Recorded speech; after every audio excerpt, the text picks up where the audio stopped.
Okay. Rabbi Abba said that Shmuel said for 3 years the house of Shammai and the house of Hillel were in a debate. Okay. Who is Hillel and who is Shammai? Who knows who Hillel and Shammai is? If you don't know, don't raise your hand. Raise your hand if you know who Hillel and Shammai is. Okay. So Hillel and Shammai, notice we don't call them Rabbi Hillel and Rabbi Shammai. You notice that? Yeah. That means they were so great that they didn't even need the term. Yeah. They were the leading scholars of their generation. So Rabbi Hillel and Rabbi Shammai were actually the generation before Jesus. Before the Tana period. They were the last pair, what we call them. Right. Rabbi Shammai, sorry, he's not called Rabbi Shammai. Shammai was the head of the Sanhedrin, and Hillel was the vice president of the Sanhedrin. I did not know that. I knew their names. So, but they were opponents in Jewish law.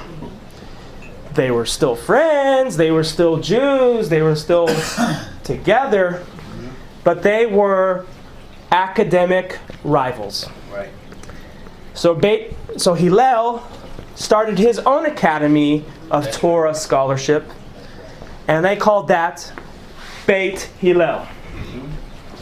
And Shammai had his own academic school of thought called Beit Shammai. And so Hillel and Shammai were academic rivals. They opened up their own universities. And they would have debates because they would disagree about Jewish law. For instance, let me give you an example of a debate between Beit Hillel and Beit Shammai. Or between Hillel and Shammai. So Rabbi Shammai says that the only ground for divorce is adultery. Rabbi Hillel says, and he's once again, I keep saying Rabbi Hillel, he's not a rabbi. So Shammai says that the only thing that's grounds for divorce is adultery or sexual immorality of some sort. And Hillel says, well, if your wife burnt the food, you can divorce her. This is actually what it says in the Talmud. Okay, and then Rabbi Akiva has his opinion, says that you see a beautiful woman, you just divorce your wife and you can marry the beautiful woman. It's a debate about divorce. They had different positions. Question? Rabbi Yehoshua Gordon from Chabad, he said, I really think that my wife, she must think I'm a god of some kind. He goes, everybody says, what do you mean? He says, because every time I come home, she keeps offering me these burnt sacrifices.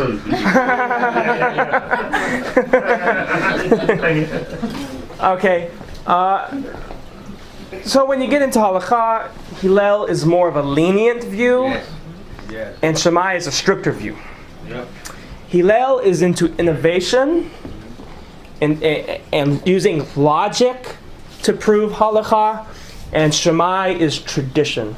This is what my teacher taught me, and nothing else. Okay, but Hillel was like, well, let's use logical proofs to show what the tradition is. Hillel actually grew up in Babylon, in Bavel. And at the age of 40, he moved to Israel. And it says that he was so wanting to learn Torah that it was snowing. He had no money. It was snowing outside, and the Shemaiah of Avtalion, who were the previous heads of the Sanhedrin, were having a study in their house, and he didn't have the money to get into the study, so he went on the roof and listened through the chimney. But there was also like a skylight on the roof, and it's like 8 o'clock in the morning. They're like, man, it sure is dark outside, and they realize that there's a body on the roof. And they go up there. Hillel almost died of being frozen to death because he wanted to hear Torah. So they brought him in, warmed him up. But that just showed his will and his passion for learning Torah. He was willing to stay on a roof in the middle of the snow to listen to the words of the sages. Comment, question. Did they give him a discount? I think afterwards they kind of just, So, So that's who Hillel and Shammai are. Okay, they were great sages, the last pair of the first century before the Common Era. Are those real people who did real things? Yeah, of course they are. Absolutely. Yes. I do have a legitimate question, no joke. So Hillel, you're saying they were before Jesus? Yes, they were. Okay. There's a debate, obviously, in the Messianic world and Judaism about what calendar to follow, right? And was Hillel not was he the one who orchestrated the regular calendar? No. No. Who? The reason why I ask this is because No. The person who formulated the calendar came around 250 years after Hillel. after. His name was Hillel the Second. Okay. So that's Rabbi Hillel the Second. Different rabbi. Okay. Different rabbi. Okay. So that's who Hillel and Shammai. So they're having this debate. So for 3 years, the House of Shammai and the House of Hillel were in a debate. I don't think it means they were in the debate for 3 years. I mean, like a debate who met for 3 years, once a week or something like that. Okay. These say we have the correct interpretation of Jewish law, and these say we have the correct interpretation of Jewish law. Okay. We don't know what they were debating about. It was a debate. Okay.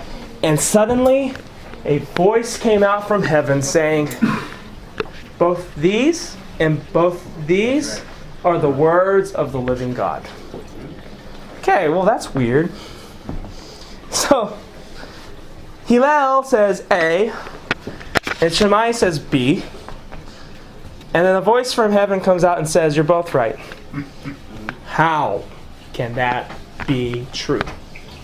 Any ideas? 2 rabbis, 3 opinions. 2 rabbis, 3 opinions. The rabbi's opinions and God's opinion, right? Any ideas?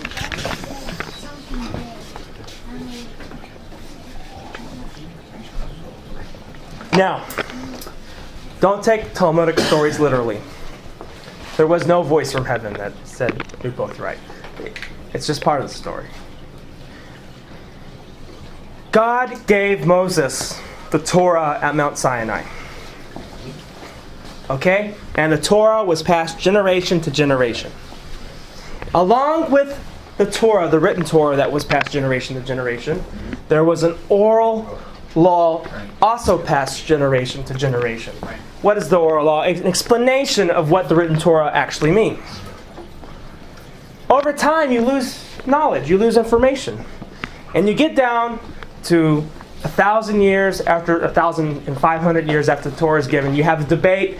They don't know the answer, but they both want to know the answer. They both are trying to figure out what the meaning of the Torah is. They're both trying to figure out the truth.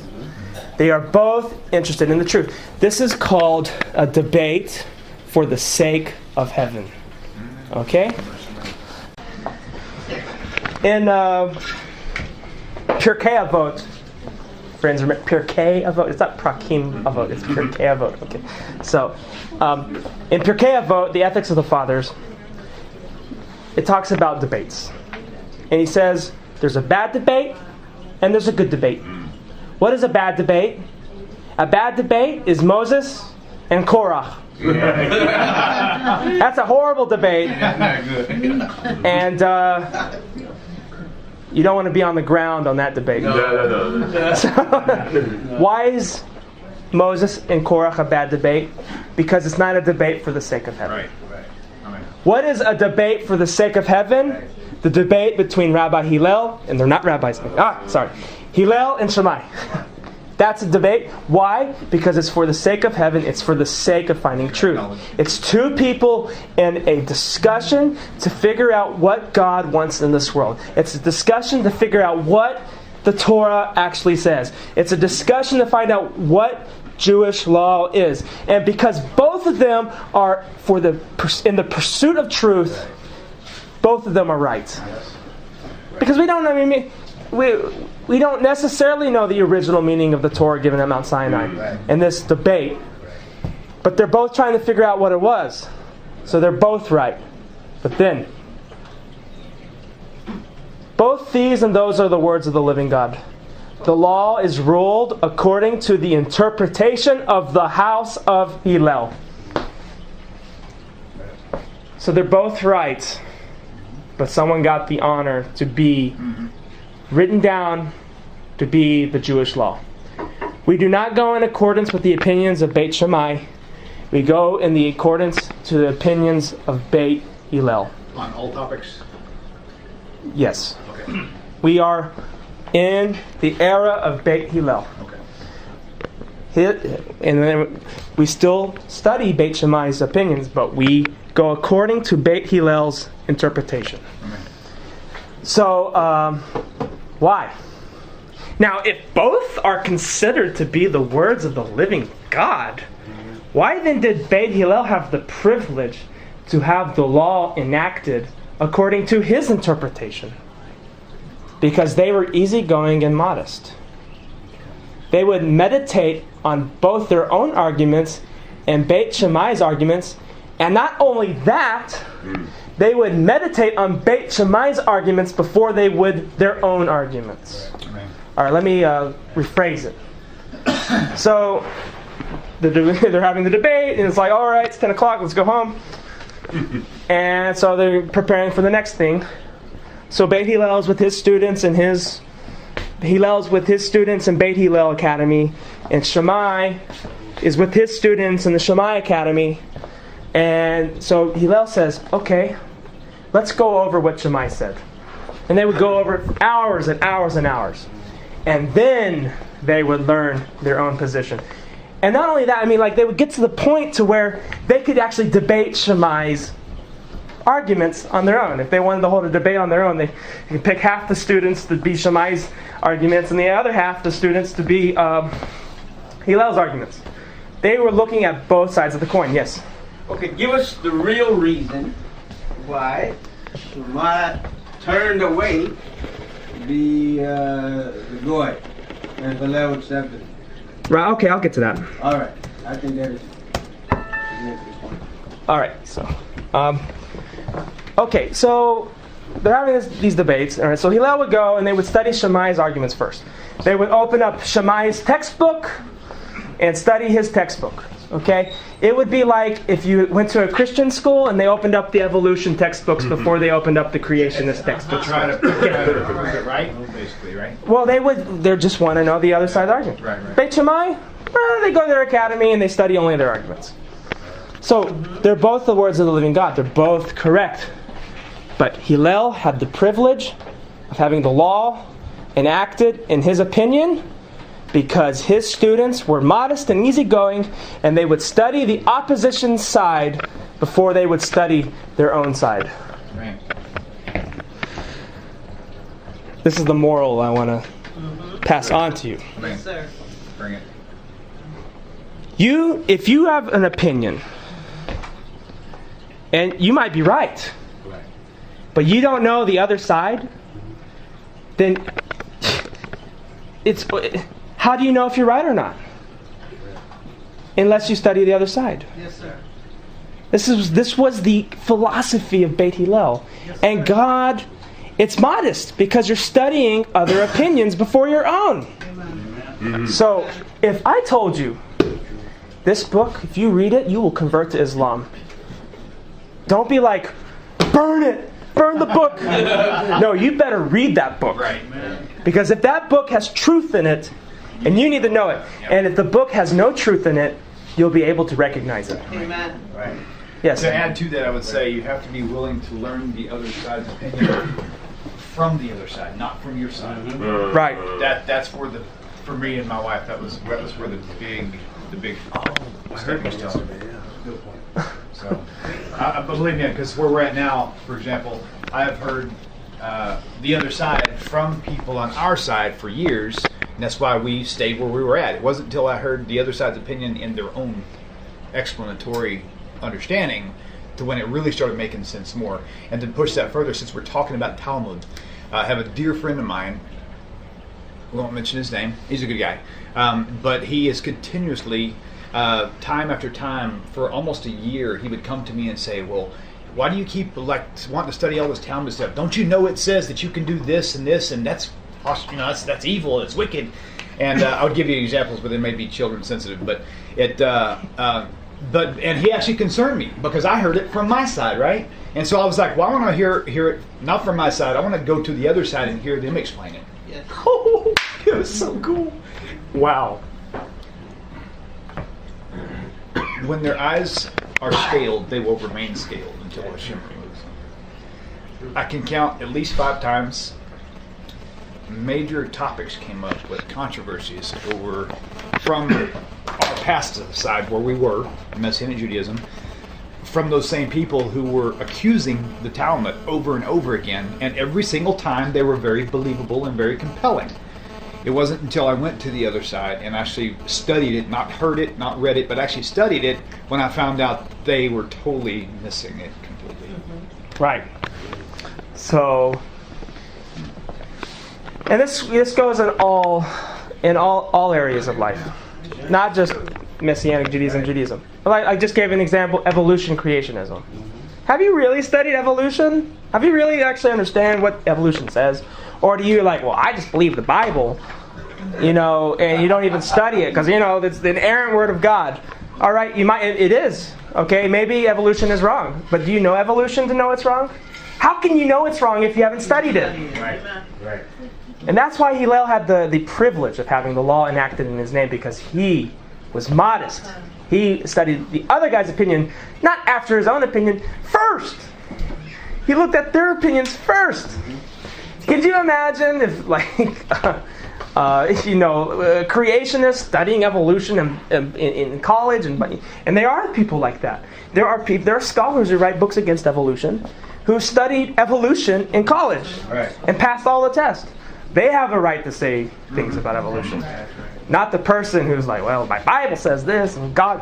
No, you have to study both sides of the issue, no matter what side you're on. Yes? Well, if English was good enough for Jesus, it's good enough for me. What? I read the Bible in English, and that means I know it all, right? It's interesting. I have actually heard that literally, almost verbatim, several times. And it was genuine. I mean, they were genuinely wrong, but they were genuine. They were sincere. And you can't blame them for that. So now the Talmud's going to talk about what debate was Beit Shammai and Beit Hillel having. So, Beit Hillel told Beit Shammai, no. What was the discussion they were meditating on? The ruling concerning a person who has his head in the majority of his body under the Sukkah, yet his table is in the house. Beit Shammai rules it invalid, the strict. They're like, no, don't do that. And Beit Hillel rules in its favor. So there are thousands of laws for Sukkah building, okay? A lot of rules. So what happens if you live on the 8th floor, okay? And you have a balcony as small as the one I have in my apartment right now. Can you build a whole Sukkah on that balcony? No. So a lot of people, you see this in Jerusalem. Y'all saw it, we were there. People have on their balconies sukkahs, and the sukkah's going into their house. I've seen that. Yeah, you've seen that, right? And the question is that a valid sukkah? Because you're supposed to see the stars through the sukkah. Matter, it was a cool sukkah. So, but you have a space,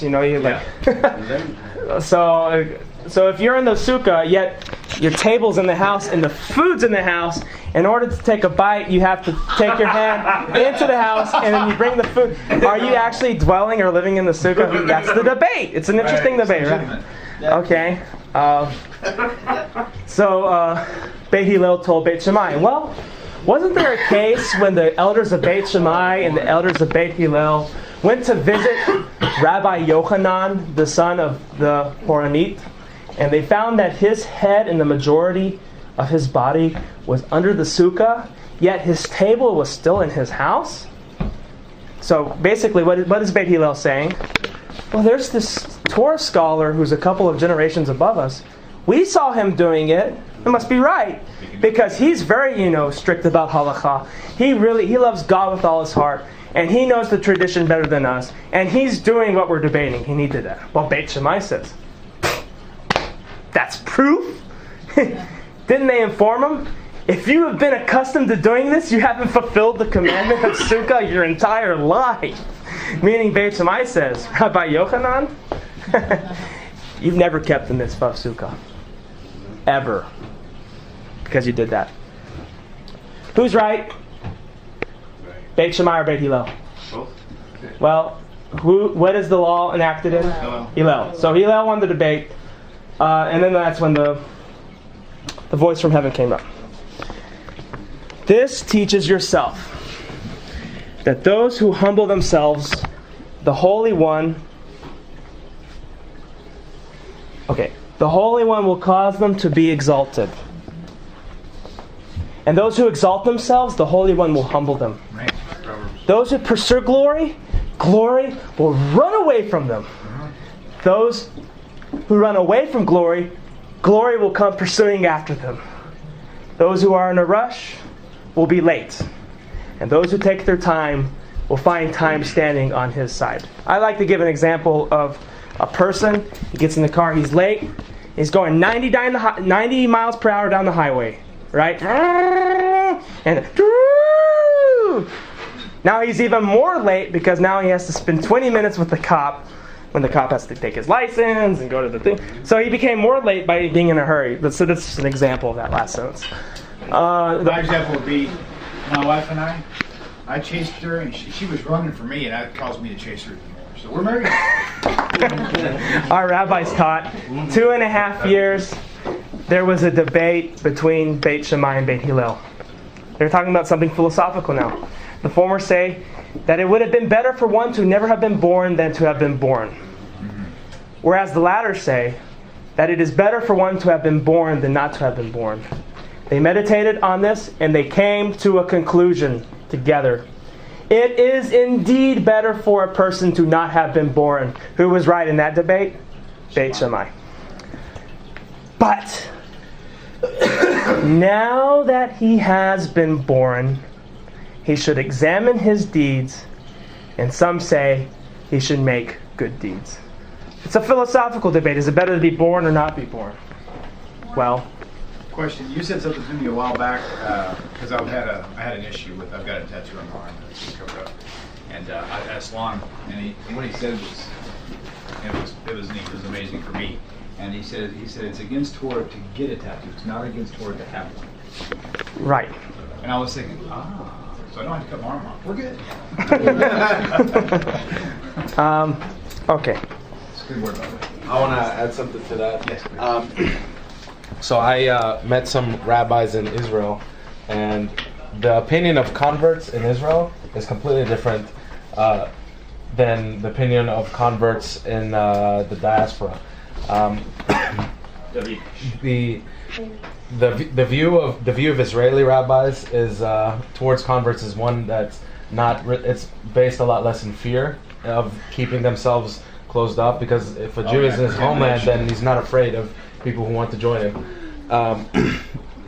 So there is a saying that whoever converts has all his sins forgiven. So the rabbi suggested, he goes, so make sure you get all your tattoos now and go do all your bank robberies, get them out of the way before you can convert. Sell your rights. That's funny. All my life. Oh, yeah. No, so that bank robbery you have next Tuesday, make sure you don't delay it anymore, you know? Yeah, I got a meeting with the Beit again next month, so I better hurry. Yeah. Get it all out of the way.